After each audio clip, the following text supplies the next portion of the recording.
Hi guys, this is your Astro Karthik and welcome to my new video where we discuss about Jyotishya Siddhant. Our last video we discussed about there are three parts divided in Jyotishya Shastra which are Jyotishya, Siddhant, Sahita and Hora. So today we discuss about Jyotishya Siddhant. We also discuss about, you can see my topic title of video, extramarital yoga. So we discuss about one of the baddest yoga found in Kundalini, extramarital yoga. So guys, this yoga is invalid in our society and मैं कोई समर्थन नहीं कर रहा हूँ इसका, पर हम एस्ट्रोलॉजी के माध्यम से ये आपको बताना चाहते हैं कि कैसे कुंडली में ये स्थिति बनती है और हम कैसे इस पर बैलेंस कर सकते हैं। ये हम आज आपको ज्योतिष शास्त्र के माध्यम से बोलेंगे। तो स्टार्ट करते हैं हमारा आज का वीडियो, ज्योतिष सिद्धांत। गाइस, ज्योतिष सिद्धांत where we study movement and positions of planets, ग्रहों के स्थिति का और उनके गति का अध्ययन करना जो ज्योतिष सिद्धांत में होता है। You see guys, if we got knowledge about astrology from our Vedas, but when you study deeply, then you can understand this logic is pure scientific also. Kaladi, Kalpadi, means Kal and Kalpa is also studied in Jyotisha Siddhant. First day of Brahma and how many age has passed of Brahma till now is considered, and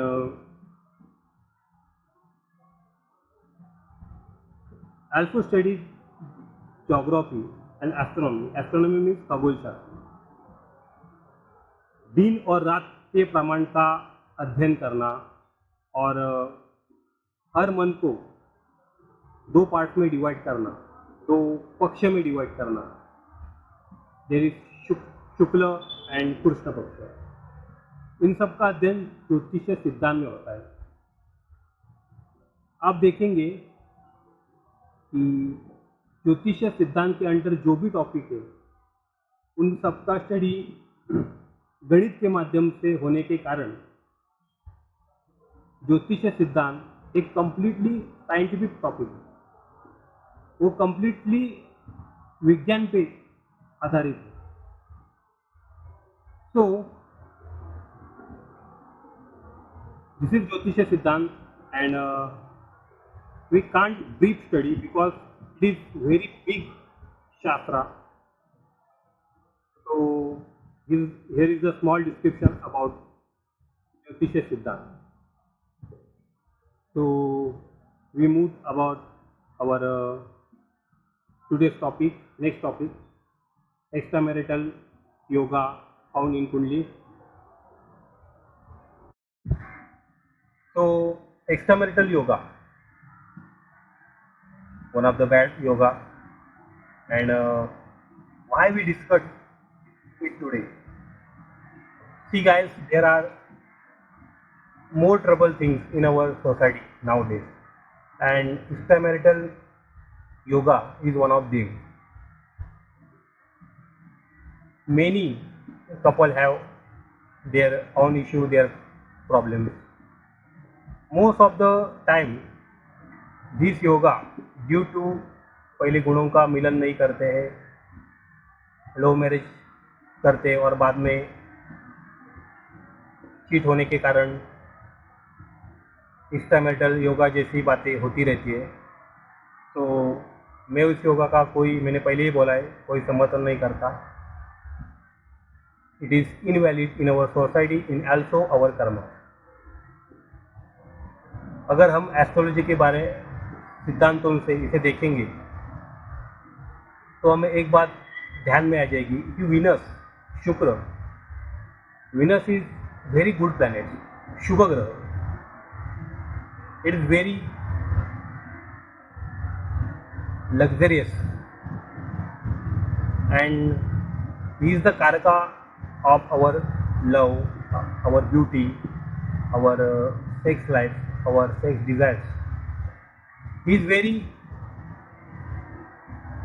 materialistic and physical planet.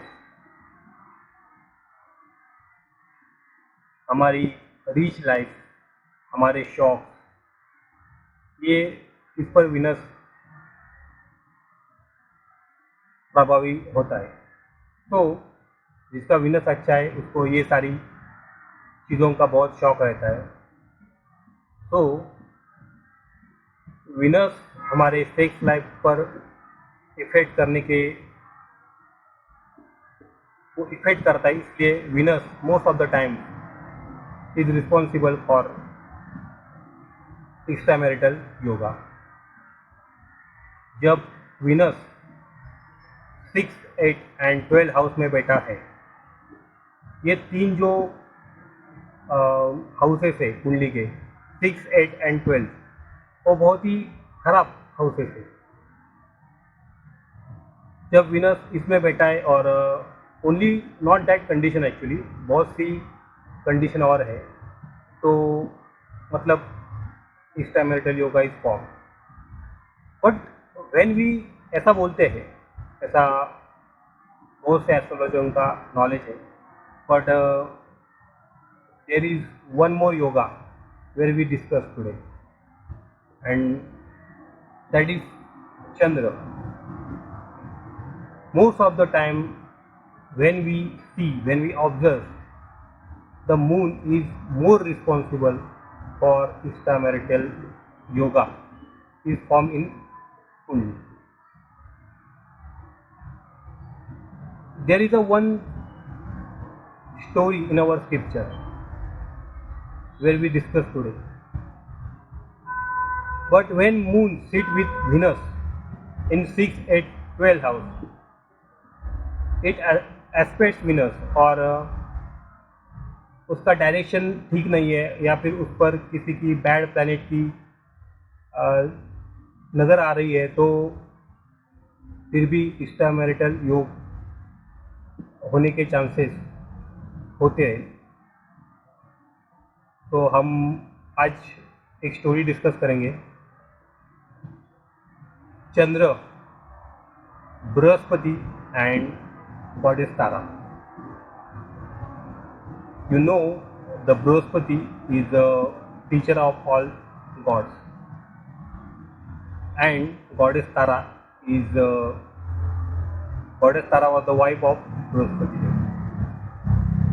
So many gods went to Brihaspati's house for education. So once upon a time, and Brihaspati, many times Brihaspati was out of the house for official work.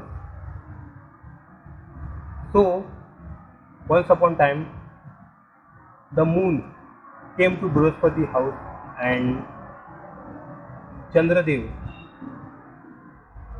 saw goddess Tara and he fell in love with goddess Tara. And Chandra is very tricky person. He changed her romantic feeling and he hypnotized to goddess Tara. उन्होंने उनके romantic feeling को एकदम से बदल दिया और उन पर सम्मोहन शास्त्र का यूज करके उनके फीलिंग्स चेंज कर दिए। तो गॉडेस तारा, जिनका सम्मोहन हो गया था, She also fell in love with God Chandra, so she deserted Brihaspati. उन्होंने बृहस्पति का त्याग किया और she moved with God Chandra to Chandraloka. After some time, when Brihaspati came to his house and he knew about his all matters, then Brihaspati approached to Chandra and tell him, "You are a murderer of ब्राह्मणा. तुमने ब्रह्म हत्या की है. मेरी wife को वापस भेजो." ऐसा उन्होंने कहा. तो but Chandra disagree with them and Chandra ji बहुत जिद्दी हो गए थे. उन्होंने उनको चंद्र डिक्लाइन हिम.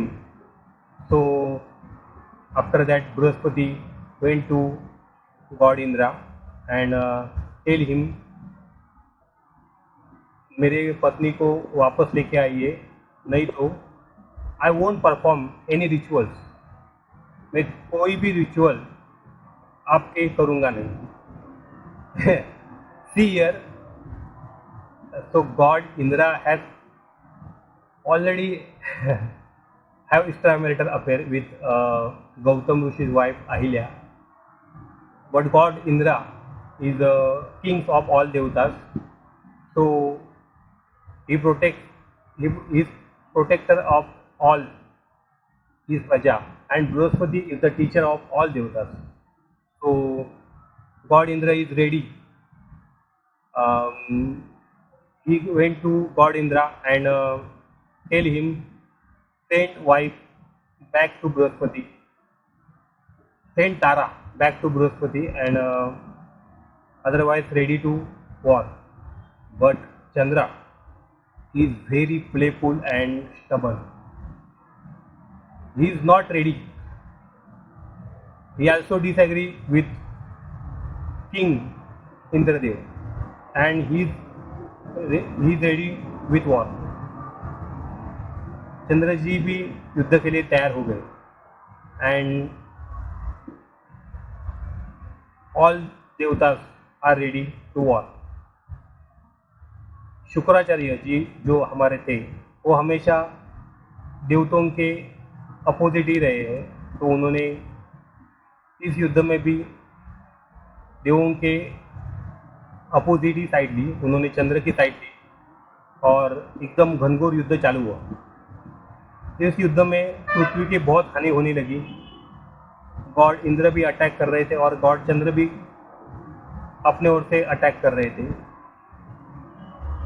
तो ब्रह्मा जी को उधर चिंता होने लगी कि अब ये सब क्या हो रहा है. ये सब बिल्कुल मतलब नुकसान करेंगे, बहुत ही लॉस करेंगे पृथ्वी का. तो वो आए, उन्होंने बृहस्पति जी और इंद्र जी के बीच, चंद्र जी के बीच मध्यस्थी की, द इंटरफेसेस. एंड उन्होंने तारा जी को बोला कि this is not dharma, you are the wife of Brihaspati, please go back to Brihaspati. Tara ji ने भी ये उनकी बात कबूल की और goddess Tara went back to Brihaspati. After some days, goddess Tara is pregnant and उन्होंने बुध को जन्म दिया, जिसको हम प्लैनेट मर्क्यूरी बोलते हैं. तो आगे भी स्टोरी है इसके. चंद्र जी को इसका परिणाम, इन पापों का परिणाम आगे भुगतना पड़ा. ये हम देखेंगे आगे. और इंद्र जी को भी उन्होंने जो गौतम ऋषि की पत्नी के साथ जो किया था उसका भी परिणाम उनको भुगतना पड़ा. मतलब जो इलीगल एक्स्ट्रामैरिटल योगा जैसी चीज़ें करता है उसे उनके कर्मों का परिणाम भुगतना पड़ता ही है, बट हमें देखना है कि moon is also responsible for extramarital yoga found in kundli. तो हमें we should balance our moon. जब हमें ऐसी चीज़ें होने, अगर हमें लगता है कि ऐसे मेरे से ऐसे हो रहा है, तो हमें हमारे मून का ख्याल रखना चाहिए। We should take care about moon. तो there are many remedies about moon Chandra. We should control our moon and हमें मेडिटेशन करके या फिर चंद्रदेव के बहुत सारे स्तोत्र हैं जिनका हमें उच्चारण करना चाहिए, जिससे हम नॉर्मल रह सकते हैं। तो आज का वीडियो कैसा लगा आप हमको कमेंट से बताइएगा, और लाइक शेयर और सब्सक्राइब कीजिएगा। जो मेरा स्टडी है, जो मैंने आपके साथ डिस्कस किया है, many people tell me about election prediction. I already predicted about Maharashtra election prediction. आप फेसबुक वॉल पे मेरा प्रेडिक्शन देख सकते हैं। पर नेक्स्ट वीडियो में हम इस बारे में डिस्कस करेंगे महाराष्ट्र विधानसभा चुनाव 2024। इन सब के बारे में हम डिस्कस करेंगे नेक्स्ट वीडियो में। आज हमने प्रेडिक्शन के बारे में डिस्कस नहीं किया है। तो मिलते हैं नेक्स्ट वीडियो में। जय कार्तिकेय।